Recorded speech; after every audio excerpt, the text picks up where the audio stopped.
Bonjour et bienvenue sur la chaîne Coding Source. Dans ce troisième épisode de notre série dédiée à la création d'un site e-commerce moderne avec Symfony 7, on va aborder un sujet essentiel, l'authentification et la sécurité. L'objectif de cette vidéo est de mettre en place un système de connexion robuste, sécurisé et surtout bien structuré, en intégrant la gestion des rôles utilisateurs. On commencera par la mise en place du rôle User qui sera automatiquement attribué à chaque utilisateur inscrit. Ce rôle permettra l'accès à l'espace personnel de l'utilisateur dans lequel il pourra gérer son compte, ses adresses ainsi que ses commandes.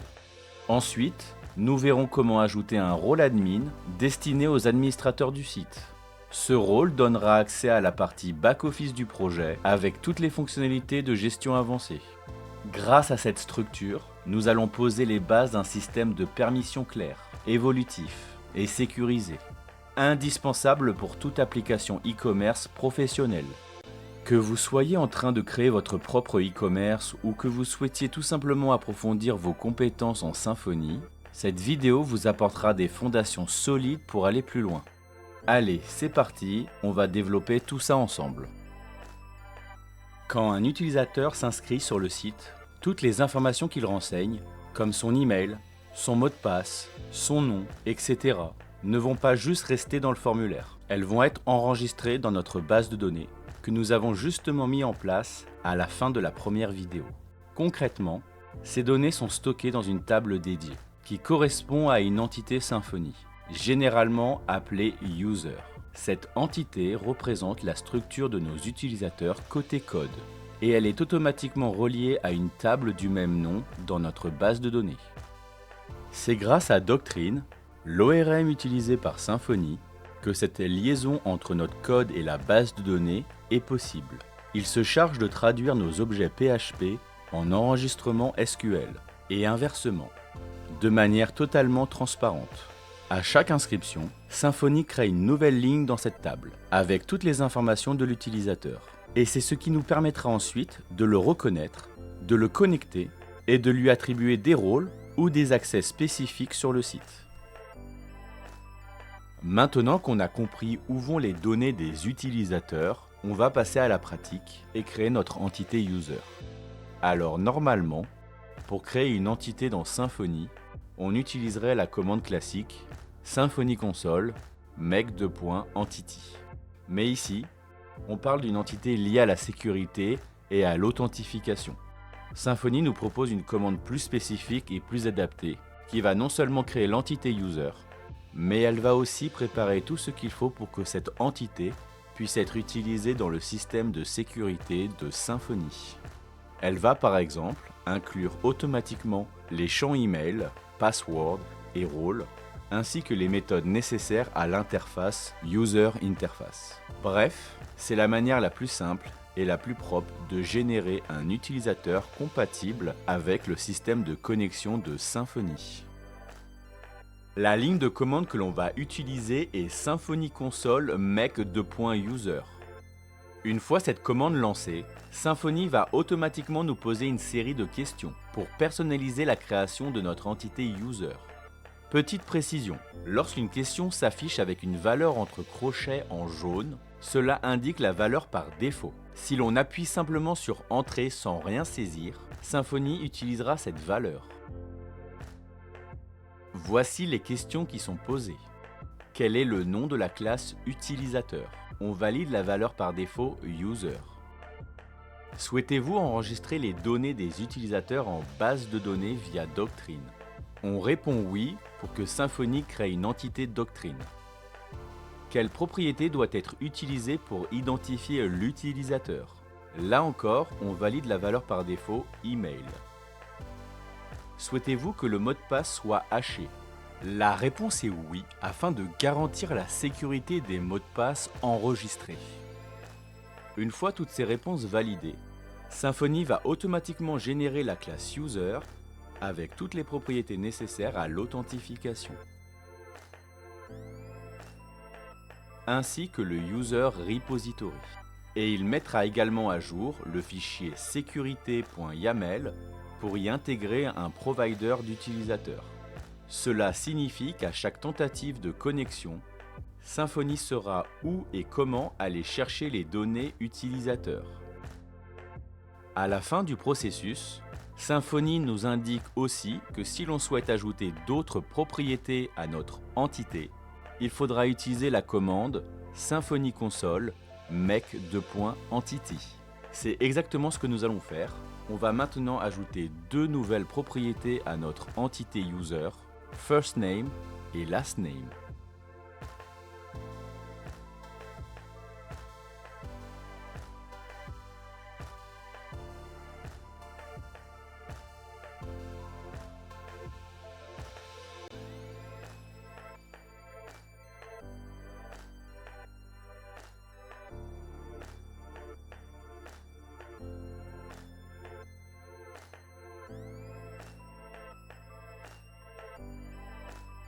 Pour que notre base de données reflète bien nos entités, on commence par lancer la commande Symfony console make2.migration. Cette commande génère automatiquement un fichier de migration contenant le code SQL nécessaire pour mettre à jour la structure de notre base de données.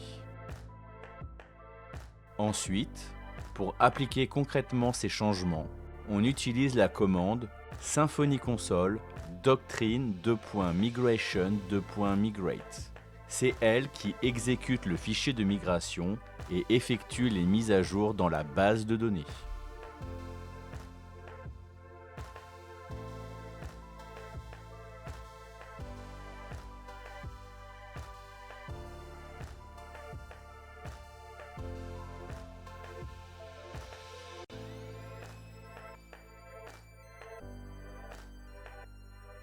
On enchaîne avec la ligne de commande Symfony console make2.auth qui permet de mettre en place rapidement un système d'authentification dans notre projet. Elle génère automatiquement toutes les classes nécessaires comme le contrôleur de connexion, le formulaire de login, ainsi que toute la logique de sécurité liée à l'identification de l'utilisateur. Bien que cette commande soit aujourd'hui dépréciée au profit des nouvelles commandes make2.security, j'ai choisi de l'utiliser dans ce projet car les nouvelles commandes introduisent une structure différente, souvent plus fragmentée, avec du code réparti dans plusieurs fichiers. Cela peut rendre la logique plus complexe à suivre pour ceux qui débutent ou ayant quelques bases en Symfony. Make2.auth offre une base solide et centralisée, idéale pour aborder sereinement l'authentification avant d'aller vers des implémentations plus avancées. On passe aux questions de la ligne de commande. Quel type de système d'authentification souhaitez-vous mettre en place? Deux options principales sont proposées. Empty Authenticator, c'est une base complètement vide, une sorte de squelette minimal. Cette option est utile si vous souhaitez tout coder manuellement, formulaire, logique de vérification, gestion des tokens ou des sessions. C'est dans des cas très personnalisés. Elle s'adresse plutôt à des développeurs expérimentés. Logging from Authenticator, c'est l'option qu'on va choisir ici. Elle permet de générer automatiquement tout le nécessaire pour un système de connexion classique via un formulaire, comme un contrôleur de sécurité, un formulaire de connexion et une classe Authenticator complète avec toute la logique pour vérifier les identifiants et connecter l'utilisateur. Deuxième question, quel nom souhaitez-vous donner à cette fameuse classe Authenticator? Je vais appeler cette classe Email Authenticator car elle gère l'authentification via l'email de l'utilisateur. On peut inclure d'autres méthodes d'authentification, comme par exemple avec l'API Google. La question suivante concerne le nom de la classe du contrôleur de sécurité, qui contiendra la route de connexion et, vous le verrez à la question suivante, également la route de déconnexion. On va laisser la valeur par défaut, qui est sécurité contrôleur. Ensuite, souhaitez-vous générer la route pour la déconnexion? La réponse ici est bien évidemment oui. Passons à la question suivante. Souhaitez-vous activer la fonctionnalité « Se souvenir de moi » qui permet de garder l'utilisateur connecté même après qu'il ait fermé son navigateur? On va répondre oui. Un cookie sera généré pour l'utilisateur, permettant de le reconnecter automatiquement lors de sa prochaine visite, sans avoir à entrer ses informations de connexion. Et enfin, comment souhaitez-vous que la fonctionnalité Se souvenir de moi soit activée pour l'utilisateur? Voici les deux options possibles. Activate when the user checks a box. La fonctionnalité Se souvenir de moi sera activée uniquement si l'utilisateur coche une case sur le formulaire de connexion. Cela permet à l'utilisateur de choisir s'il veut rester connecté ou non. Ou bien, Always activate Remember Me. La fonctionnalité sera activée systématiquement, sans que l'utilisateur ait besoin de faire quoi que ce soit. Dès qu'il se connecte, il reste connecté automatiquement lors de ses futures visites, sans possibilité de choisir. Pour une meilleure expérience utilisateur, il est souvent recommandé d'opter pour la première option, Activate when the user checks a box, car cela permet de respecter la volonté de l'utilisateur, qui peut choisir s'il souhaite ou non rester connecté. Et c'est donc la réponse que l'on va choisir. Nous en avons terminé avec cette commande. Symfony a généré automatiquement plusieurs éléments essentiels. La classe Email Authenticator, qui va gérer la logique d'authentification. Le fichier sécurité.yaml a été mis à jour pour indiquer à Symfony quelle classe utiliser pour gérer l'authentification et comment gérer la déconnexion. Une classe sécurité contrôleur a été créée contenant les routes de connexion et déconnexion. Et enfin, la vue logging.html.twig associée à la route de connexion a également été générée. À ce stade, Symfony nous indique qu'il reste une étape à finaliser, définir la route de redirection après connexion dans la méthode onAuthenticationSuccess de la classe Email Authenticator.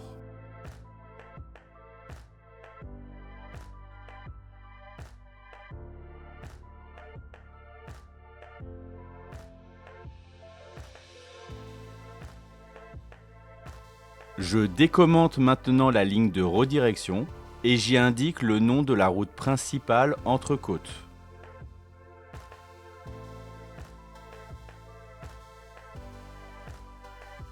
Ici, app_home.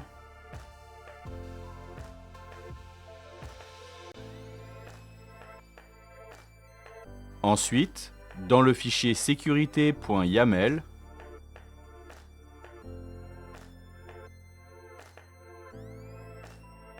je définis le paramètre target de la section logout, qui permet de choisir vers quelle route l'utilisateur sera redirigé après sa déconnexion.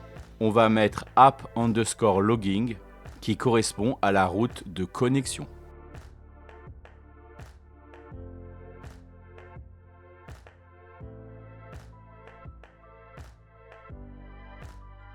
J'en profite pour mettre les routes en français.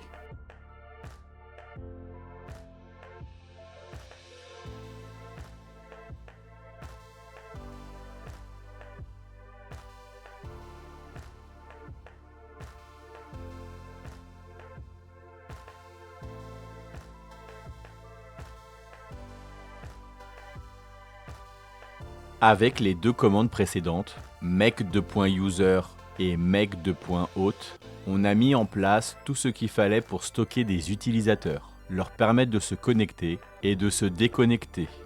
Mais il manque encore une étape essentielle, comment ces utilisateurs s'inscrivent. Pour ça, Symfony nous facilite la vie avec une commande dédiée, Symfony console make2.registration-form. Quand on la lance, Symfony nous pose plusieurs questions de configuration. Voulez-vous ajouter une contrainte Unique Entity sur l'email? Cela permet de s'assurer qu'aucun utilisateur ne puisse s'inscrire avec une adresse email déjà utilisée. On répond oui. Souhaitez-vous envoyer un email de vérification? Symfony propose ici de mettre en place un système où l'utilisateur doit confirmer son adresse email avant d'activer son compte. C'est une bonne pratique de sécurité et c'est exactement ce qu'on va faire, mais pas tout de suite. Avant ça, on aura besoin d'un système pour envoyer des emails et ça sera l'objet du prochain chapitre. Donc pour cette vidéo, on répond non pour rester simple. Connexion automatique après inscription. Symfony propose de connecter directement l'utilisateur une fois inscrit. On répond non.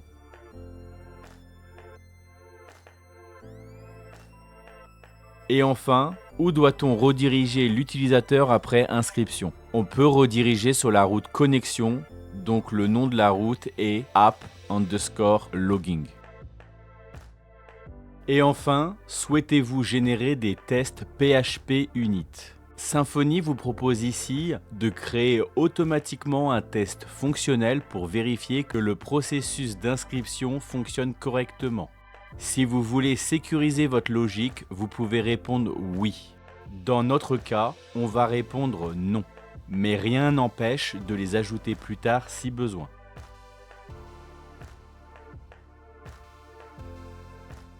Cette commande génère automatiquement la mise à jour de l'entité user avec la contrainte Unique Entity et la création de la classe Registration Form Type pour construire le formulaire d'inscription, la classe Registration Controller contenant la route inscription et le template de cette route register.html.twig. Avec ces trois commandes, make2.user, make2.auth et make2.registration-form, on a mis en place un système complet d'authentification.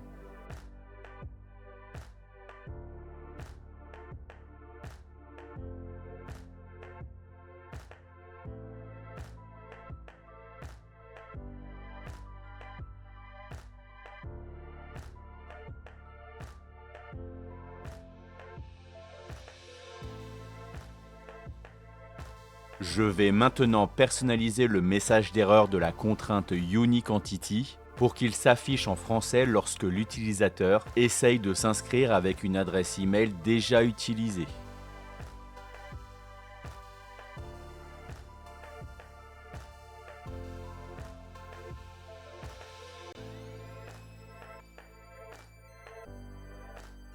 Également, je vais définir en français la route inscription.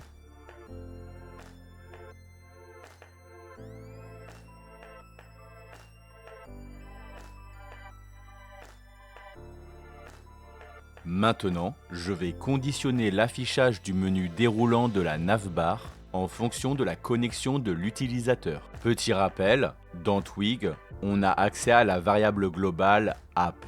On l'a déjà utilisée pour afficher les messages flash.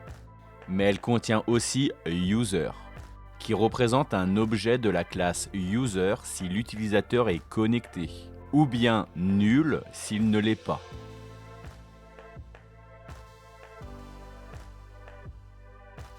Donc ici, si l'utilisateur est connecté, on affiche le menu déroulant avec ses options personnelles.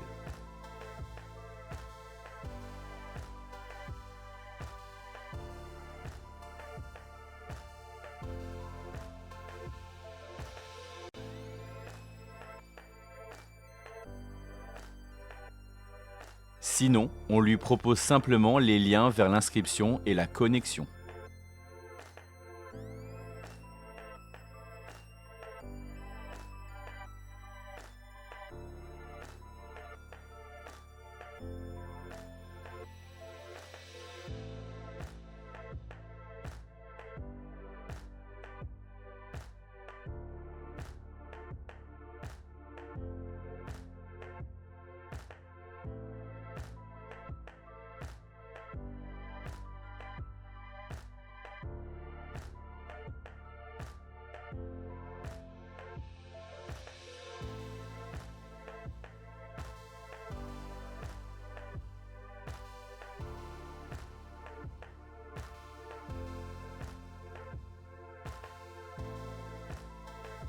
Je vais maintenant afficher le prénom de l'utilisateur connecté qui sera visible depuis la navbar.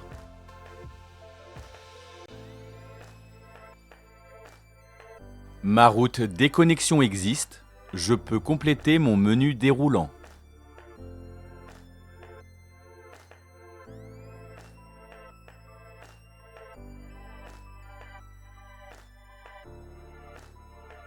En actualisant mon navigateur, je constate qu'il y a bien les routes connexion et inscription puisque je ne suis pas connecté.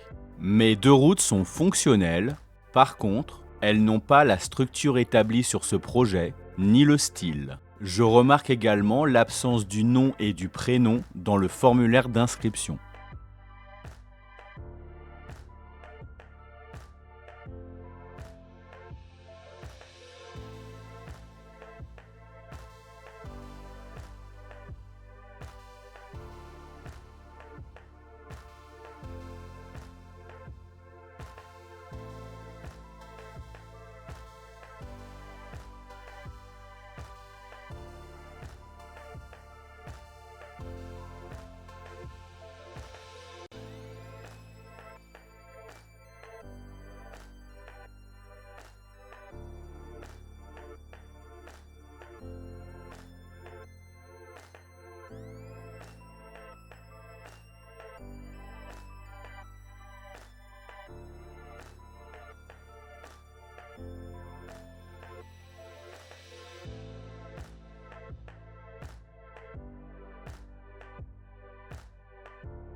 Je peux rajouter un effet hover sur le bouton.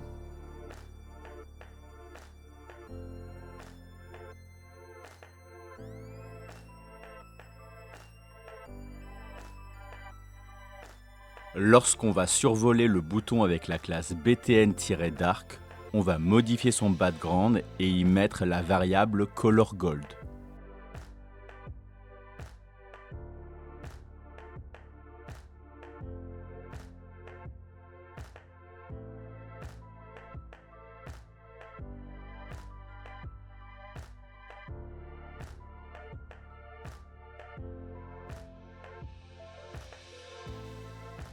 Je dois également changer la couleur de la bordure.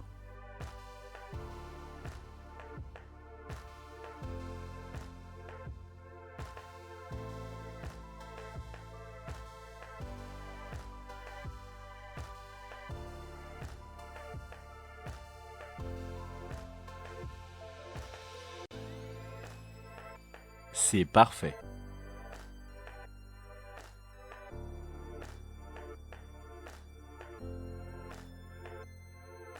On va commencer à s'occuper de configurer le formulaire d'inscription. C'est dans le builder de la classe Registration Form Type qu'on va pouvoir ajouter des contraintes de validation, du style et d'autres options champ par champ.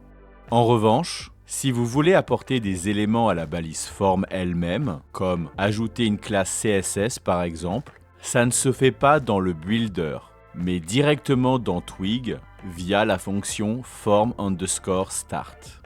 Dans Twig, le deuxième argument de la fonction form_start est un tableau d'options, tandis que dans le builder de Symfony, lorsqu'on utilise la méthode add, ce même tableau d'options se place en troisième argument. Petit rappel, en Twig, un tableau s'écrit avec des accolades et on utilise les deux points pour associer une clé à une valeur, un peu comme en JSON.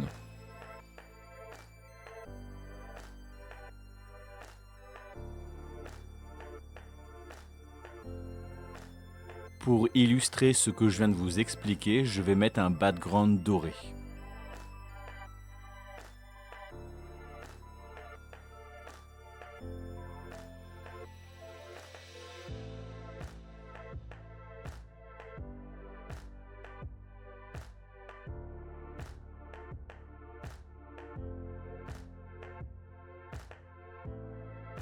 Même si le fond de mon site est déjà blanc, Je préfère ajouter la classe bg-white sur certains éléments HTML, comme par exemple les formulaires. Car si un jour je change la couleur de fond, ces éléments, comme les formulaires, resteront lisibles avec un fond bien blanc. C'est une bonne pratique d'anticipation pour garantir une bonne visibilité, peu importe les évolutions du design. Je vais faire un petit test en appliquant un fond doré sur la balise main, juste pour vous montrer le rendu.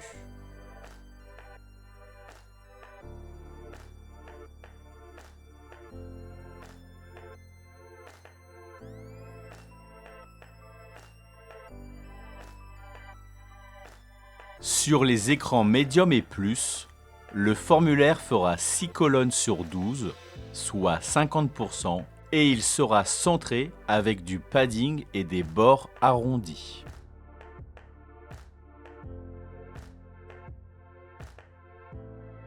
C'est parfait.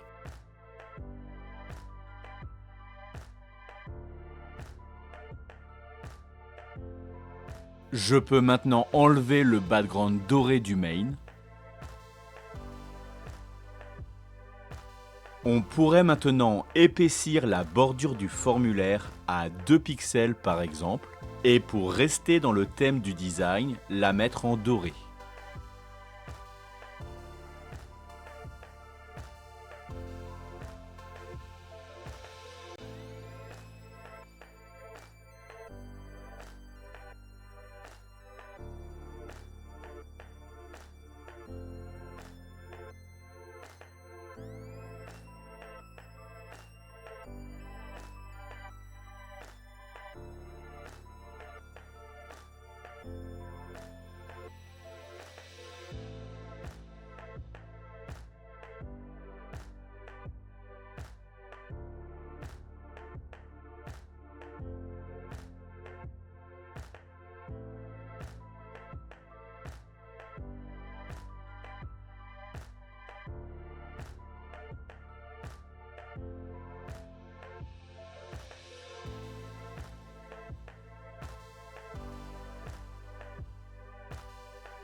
En vidant le cache, ça ne fonctionne toujours pas.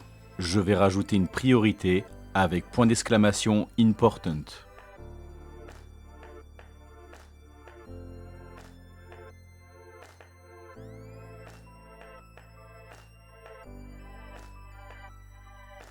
C'est parfait. Petite parenthèse. À ce stade, on a déjà utilisé plusieurs fois la variable color-gold dans notre design. Je vais modifier sa valeur pour vous montrer que la couleur se met à jour automatiquement partout où elle a été utilisée.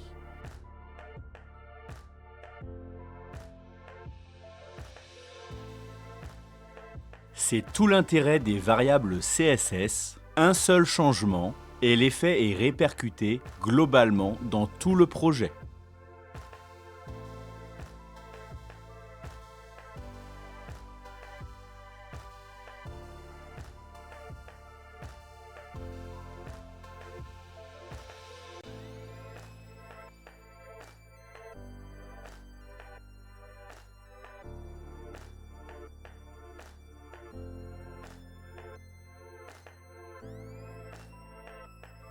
Maintenant, on va configurer le formulaire d'inscription dans l'objet Builder de la classe Registration Form Type.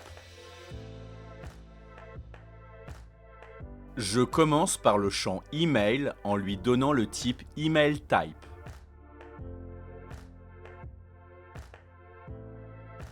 Pour le label, j'écris Email, suivi d'une étoile que je place dans une balise span pour pouvoir lui appliquer une couleur dorée.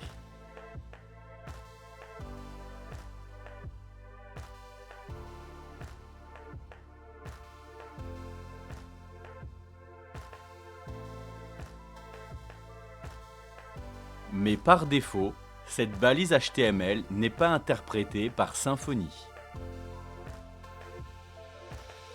Il faut donc activer l'option label_HTML en la passant à true pour que Symfony affiche correctement le HTML dans le label.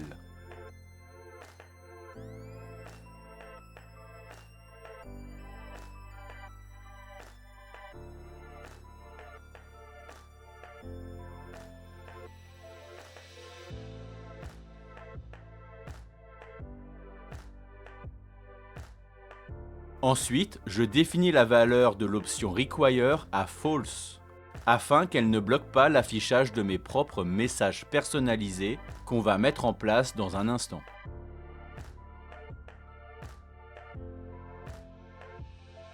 Je définis aussi un placeholder. Ici, j'indique simplement saisir une adresse email pour guider l'utilisateur. Enfin, j'ajoute 2 contraintes de validation Symfony sur ce champ. La première, email, vérifie que le texte saisi correspond bien à une adresse email valide.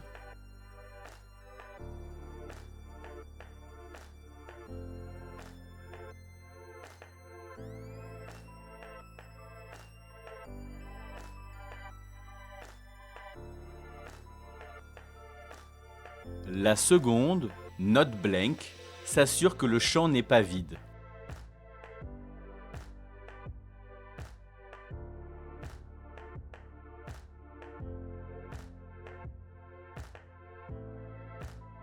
Pour chaque contrainte, on peut définir un message d'erreur personnalisé qui s'affichera si la saisie ne respecte pas la règle.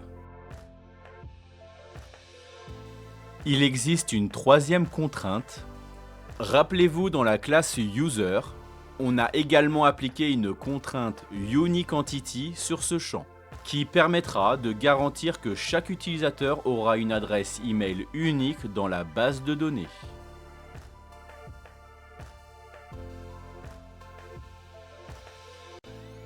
J'oubliais, pour l'attribut autocomplete, je le mets ici à news-password. Normalement, je ne l'utiliserai pas, mais dans le cadre de cette vidéo, cela va juste empêcher le navigateur d'afficher mes adresses personnelles déjà enregistrées. C'est donc uniquement à des fins de démonstration.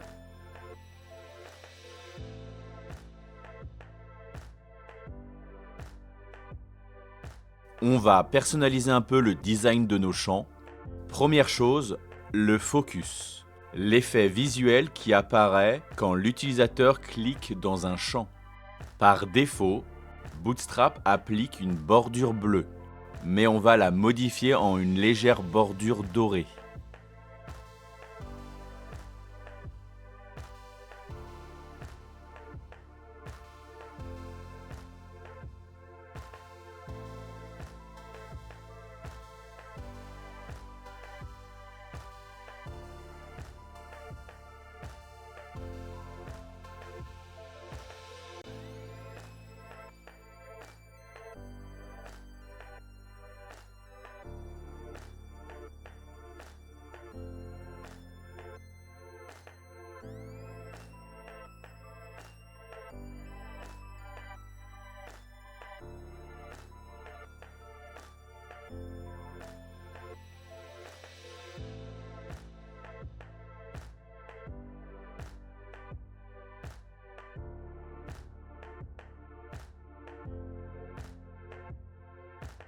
Parfait. Ensuite, on va modifier le placeholder, ce petit texte d'aide à l'intérieur du champ. On va simplement lui appliquer une couleur dorée pour l'harmoniser avec le reste du design.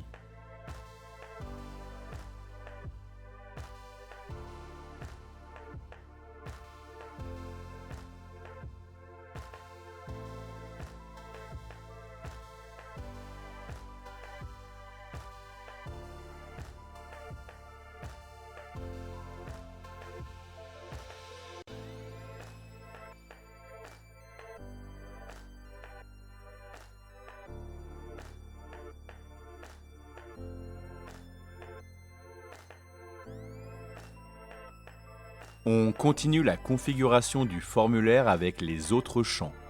Pour aller plus vite, je vais simplement reproduire la même structure que celle utilisée pour le champ email, en adaptant bien sûr le type, le label et les contraintes selon le champ concerné.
Pour le champ Agreed Term, l'idée est de faire accepter les conditions générales d'utilisation.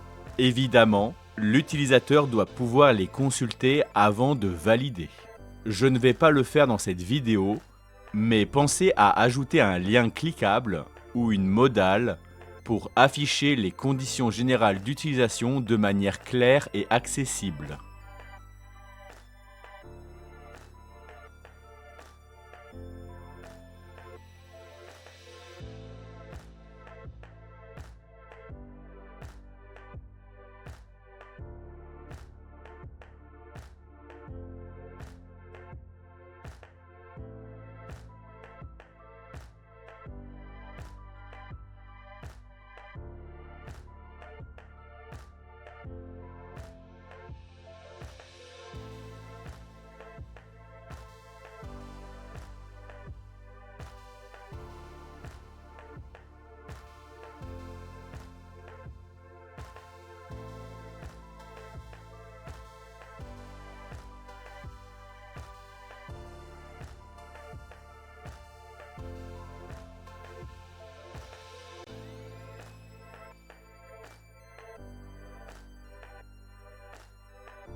Pour ce champ mot de passe, je commence par mettre l'option Require à False.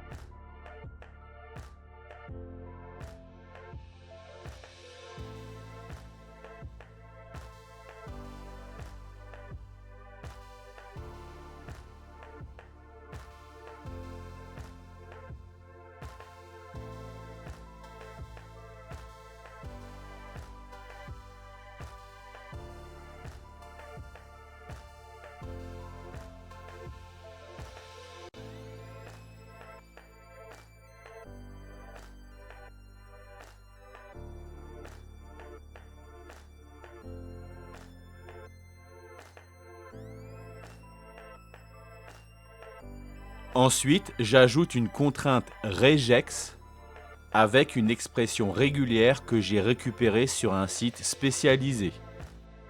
Elle correspond aux recommandations actuelles en matière de sécurité. Au moins 12 caractères avec une majuscule, une minuscule, un chiffre et un caractère spécial pour garantir un mot de passe solide.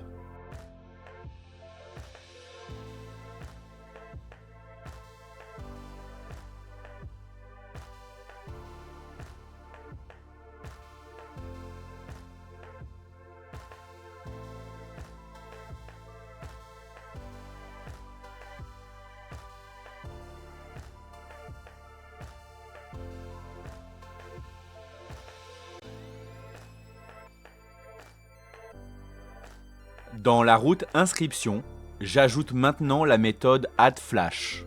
Pour rappel, c'est cette méthode qui permet de créer des notifications temporaires qui s'affichent automatiquement dans le navigateur après une action. Et c'est la boucle qu'on a mise en place dans le fichier _flashes.html.twig qui se charge de les afficher à l'écran. Au passage, je n'ai pas précisé tout à l'heure, mais le mot de passe est bien haché avant d'être enregistré en base de données. C'est une étape essentielle pour garantir la sécurité des données utilisateurs. Tout est prêt, le formulaire est configuré, les contraintes sont en place. Je peux dès à présent créer un utilisateur et tester le bon fonctionnement de l'inscription.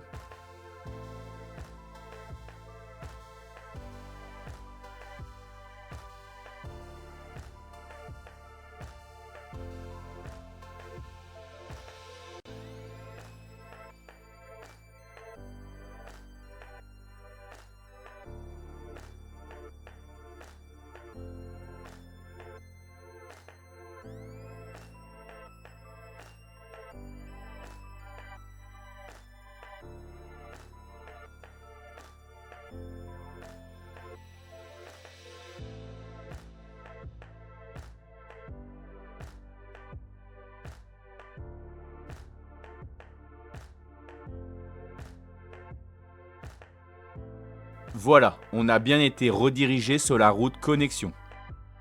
Le message flash s'affiche correctement en haut de l'écran. Vous pouvez d'ailleurs ajouter un peu de JavaScript pour qu'il disparaisse automatiquement après quelques secondes par exemple. On vérifie maintenant en base de données et l'utilisateur a bien été enregistré, le mot de passe est haché, tout est OK. On peut donc passer à la suite. On va s'occuper de la route connexion et pour commencer, on va poser la structure et le design de cette vue.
D'un point de vue personnel, lorsque j'ai une balise avec beaucoup d'attributs, j'aime bien les écrire sur des lignes séparées.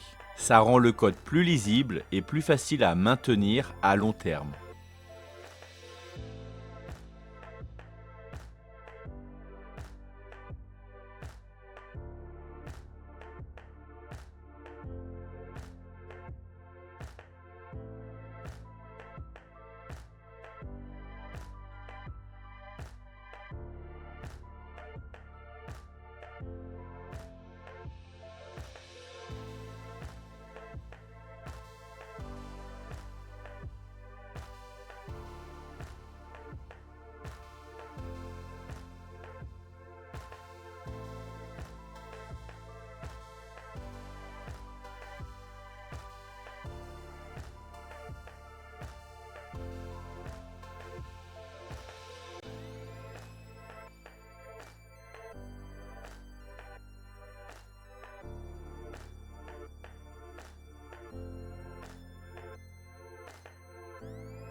Je vais espacer les champs.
Nickel.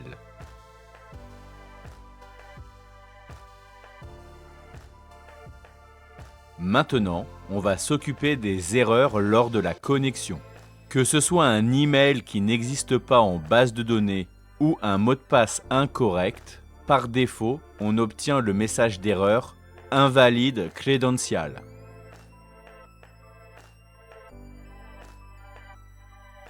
Pour mieux comprendre, je vais mettre un dump de l'objet error.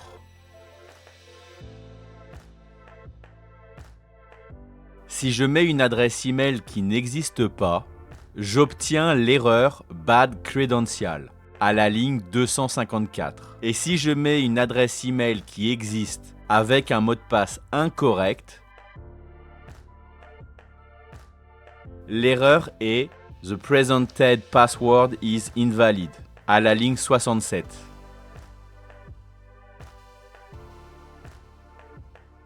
En écoutant ces deux erreurs, je vais les traduire en français et afficher un message générique. L'identifiant ou le mot de passe est incorrect.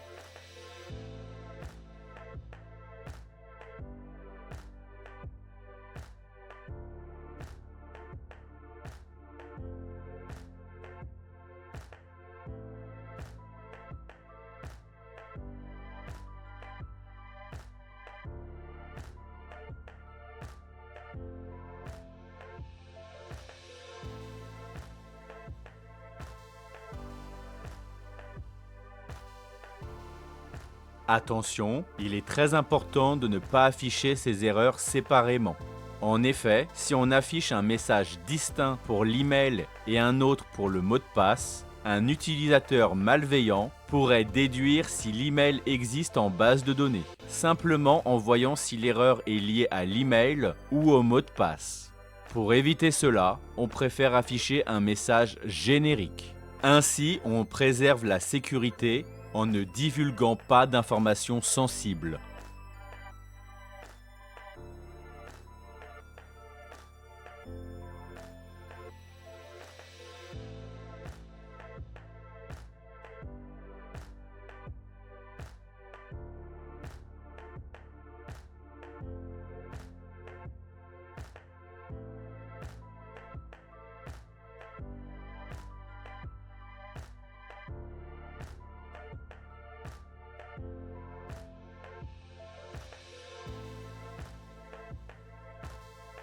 Pour terminer avec la route de connexion, on va ajouter deux boutons. Le premier redirigera vers la route inscription, pour ceux qui n'ont pas encore de compte. Et le second, j'anticipe, je prépare le bouton sans lien qui servira à la route mot de passe oublié.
Je peux tester maintenant la connexion.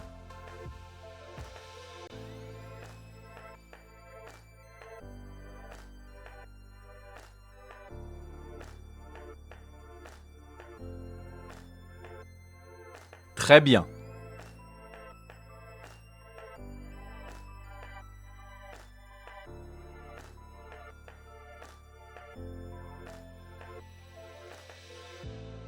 Si on consulte le Symfony Profiler, on voit que l'on est bien authentifié et qu'on possède le rôle User, comme je vous l'avais expliqué précédemment.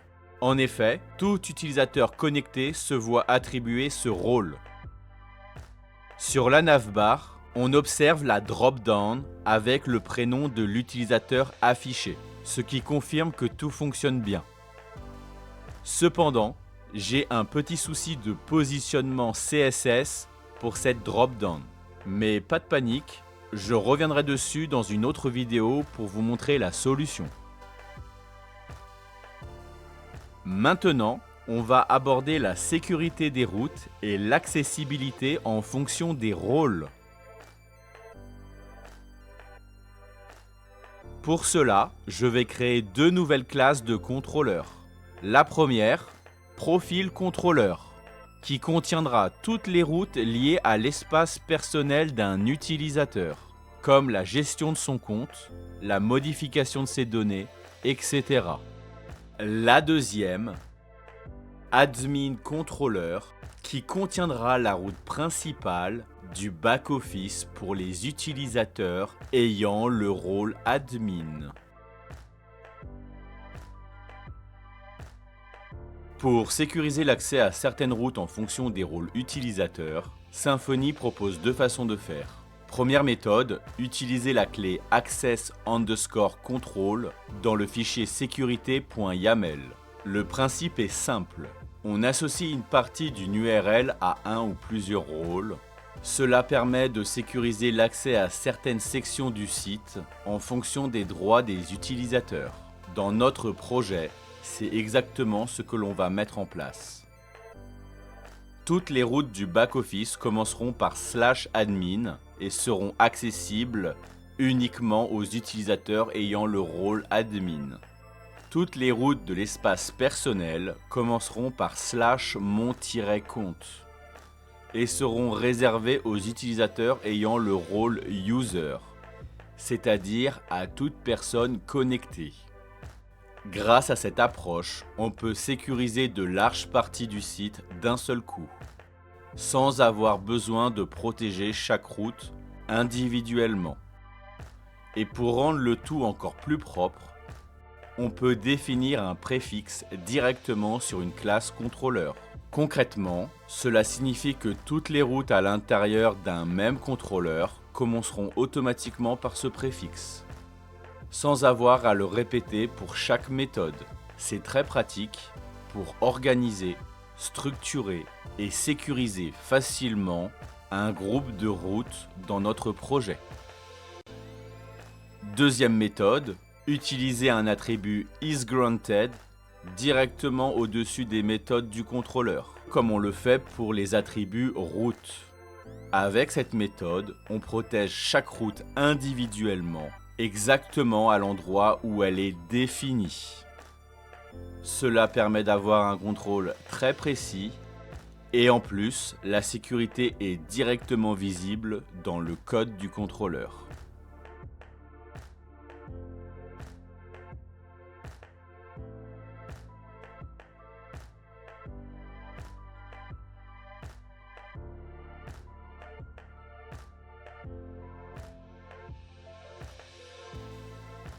Sur la classe profil contrôleur, je vais définir un préfixe /mon-compte.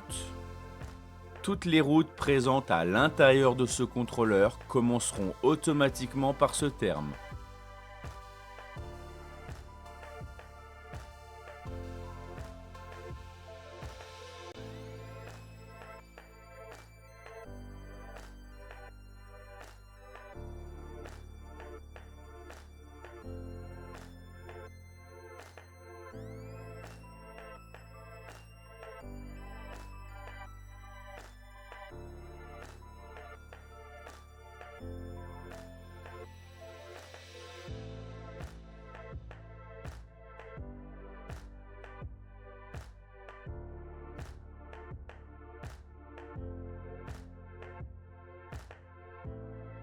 De même pour la classe admin-controller, je vais définir un préfixe /admin.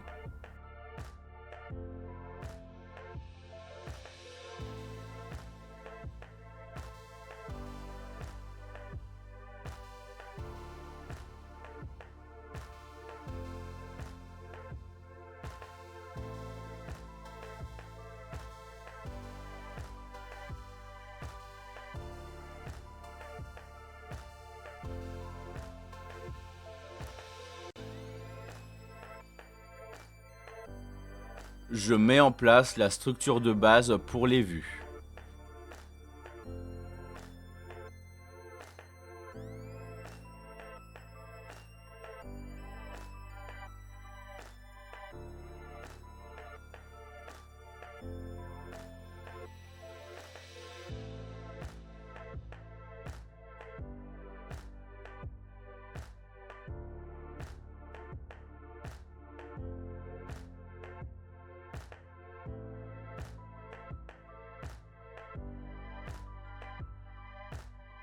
Dans la drop-down, je place la fonction twig path pour créer le lien vers la route principale de l'espace personnel.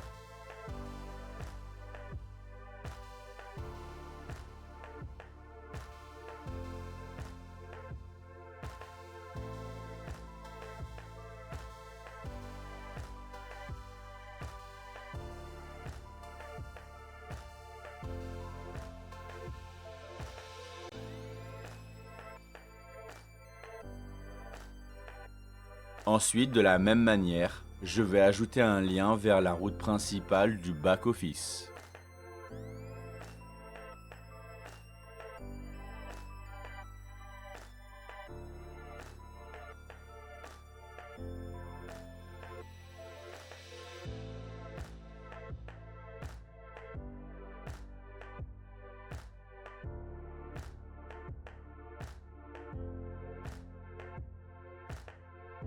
Maintenant, si j'essaye d'accéder au back-office sans avoir le rôle admin, j'obtiens une erreur 403 avec le message Access Denied, accès refusé. C'est exactement ce qu'on veut. Symfony bloque automatiquement l'accès aux utilisateurs non autorisés.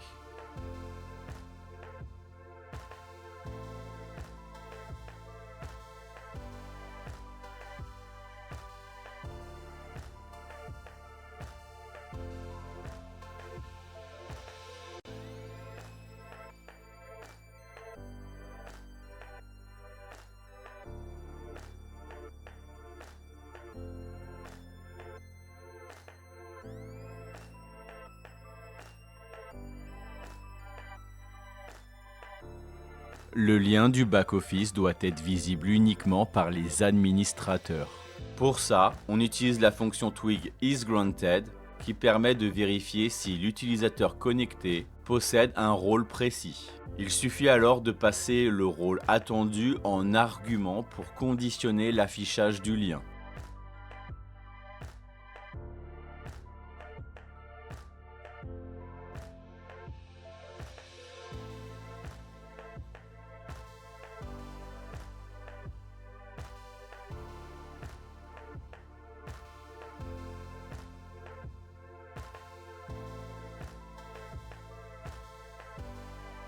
Pour créer un premier administrateur, je vais directement ajouter le rôle en base de données. C'est important pour des raisons de sécurité, le tout premier administrateur doit être configuré manuellement. Ensuite, une fois connecté au back-office, cet administrateur pourra créer d'autres comptes administrateurs via l'interface, de manière plus classique. Mais pour pouvoir accéder au back-office pour la première fois, il faut bien qu'un premier utilisateur ait déjà ce rôle.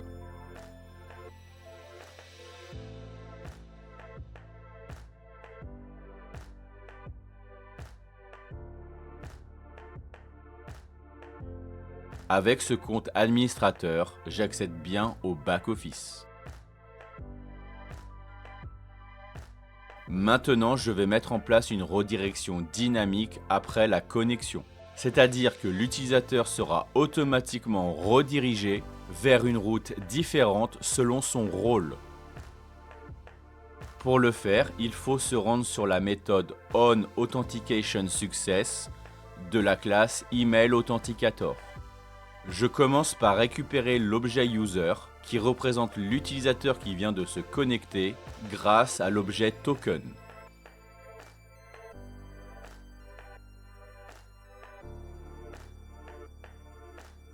Ensuite, je vérifie si cet utilisateur possède le rôle admin.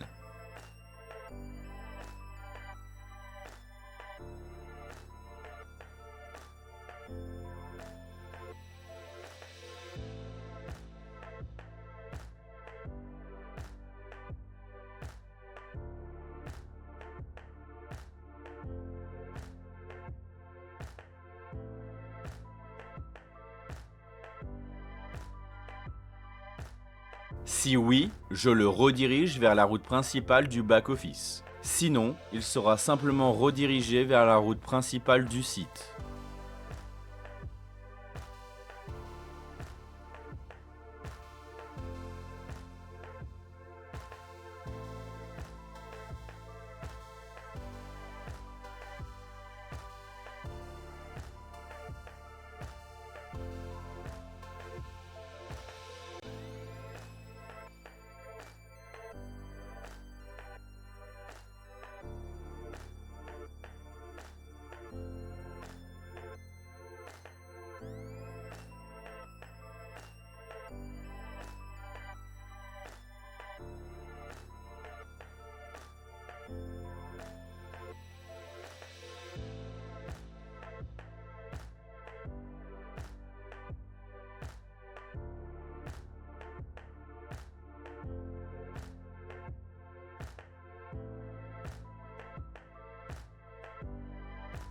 Dans la classe Profil Controller, je vais simplement créer la structure de base des routes, c'est-à-dire des routes vides pour l'instant, qui serviront plus tard à modifier le compte, changer le mot de passe, supprimer le compte.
Je mets en place la structure de base pour les vues.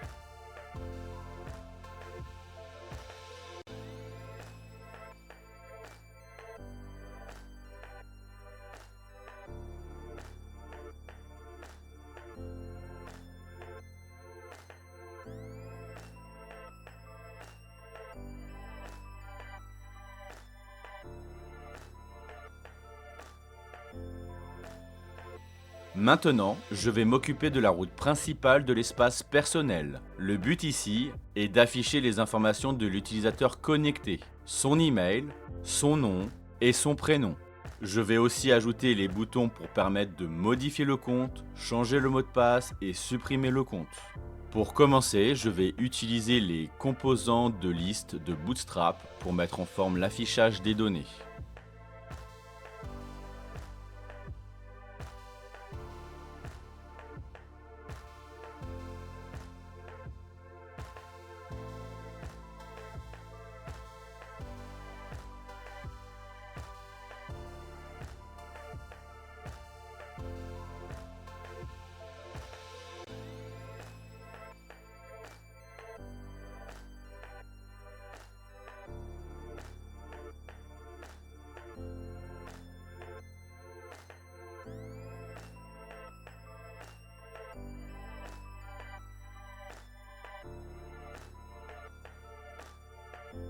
On se rappelle que lorsque l'utilisateur est connecté, on retrouve l'objet user dans app.user.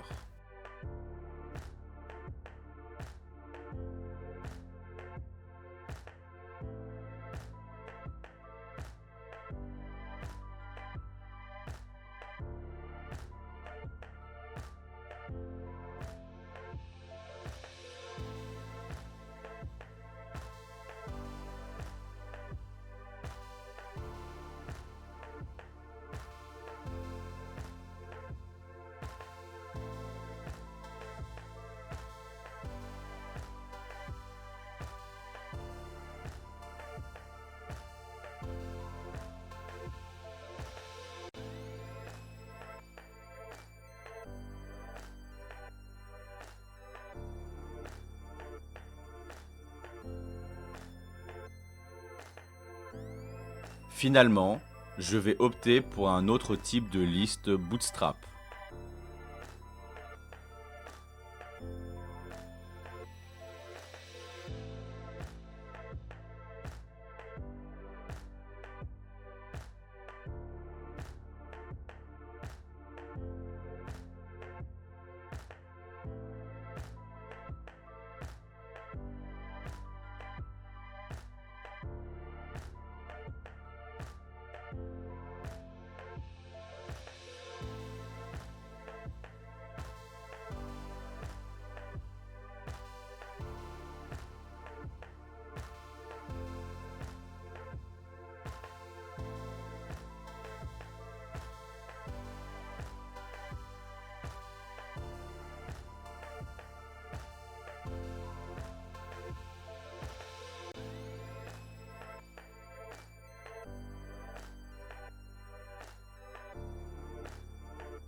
Je me connecte.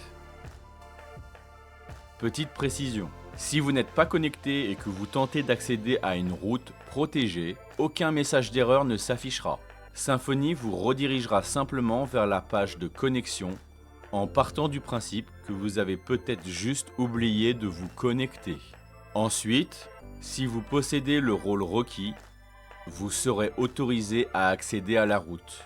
Sinon, Symfony vous affichera une erreur 403, accès refusé.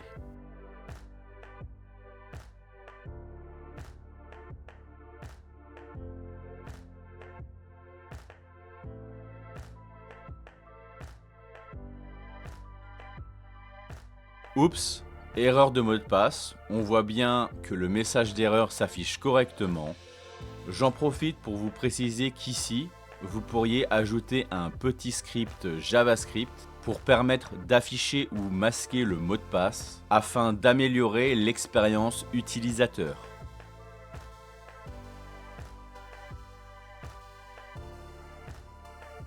Les éléments de la liste prennent la taille du contenu, donc je vais ajouter quelques classes Bootstrap.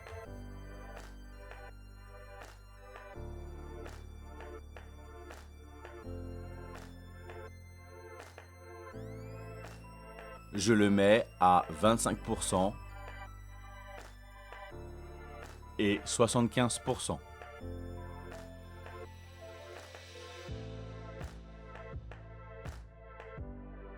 Après réflexion, je vais ajuster à 50% et 50%.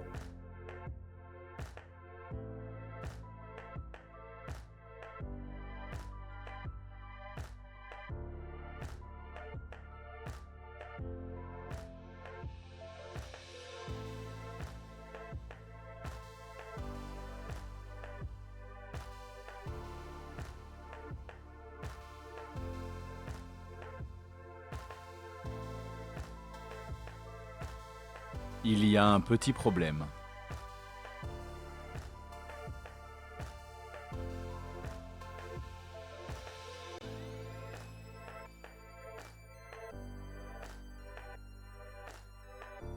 C'est en fait un copier-coller que j'ai fait sans trop y prêter attention. Donc c'est juste la classe list-groupe-horizontal que j'ajoute ici.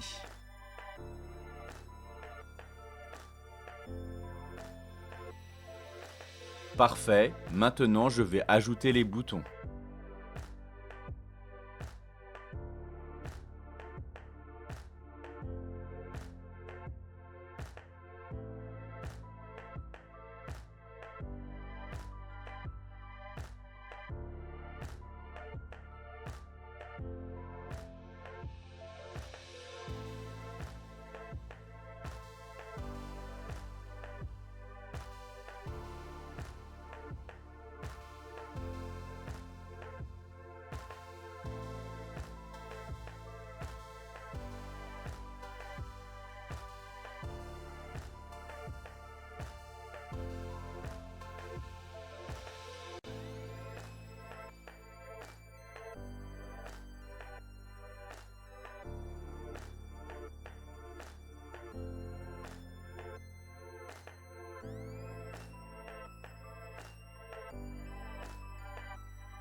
Bon, on va s'arrêter là pour aujourd'hui. Cette vidéo touche à sa fin, mais juste avant, souvenez-vous que je vous ai parlé de quelques pistes d'amélioration. Je vous propose de créer une petite to-do list pour ne rien oublier. En CSS, ajustez la position de la drop-down pour qu'elle soit parfaitement alignée sous la navbar, sans décalage. En JavaScript, faire disparaître automatiquement les notifications après quelques secondes pour une meilleure expérience utilisateur.